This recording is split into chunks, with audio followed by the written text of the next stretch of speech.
नमस्कार. अर्धा लिटर म्हशीच्या दुधाला छानपैकी उकळी आल्यानंतर मंदच गॅसवरती अजून 10 मिनिटं दूध तापवून घेऊन हलकेसे कोमट झाल्यानंतर भांड्याला सर्वत्र दही लावून त्यामध्ये दूध ओतून घ्यावे.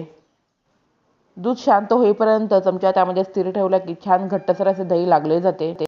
दही जमल्यानंतर पांढऱ्या शुभ्र कॉटनच्या कपड्यामध्ये ते घालून अशा प्रकारे त्यावरती जड वस्तू ठेवून हे भांडे आपण 4 तास फ्रीजमध्ये ठेवून घेतलेले आहे.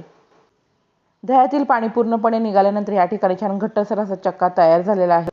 1 वाटी चक्क्यासाठी मी 1 वाटी साखर मिक्सरला बारीक वाटून घेतलेली आहे. हा चक्का आपण आता बारीक चाळणीने गाळून घेऊयात. आता त्यामध्ये वाटून घेतलेली साखर, कोमट दुधामध्ये 10 ते 12 भिजवलेल्या केशर काड्या, आपल्या आवडीनुसार ड्रायफ्रूट्स, थोडीशी वेलची पावडर आणि अगदी किंचितसर असं त्यामध्ये जायफळ टाकून व्यवस्थित मिक्सरच्या साहाय्याने ते फेटून घेतलेलं आहे. तर अशाच प्रकारे घरच्या घरी छान दाटसर आणि क्रीमी असे आपले श्रीखंड तयार झाले आहे. धन्यवाद.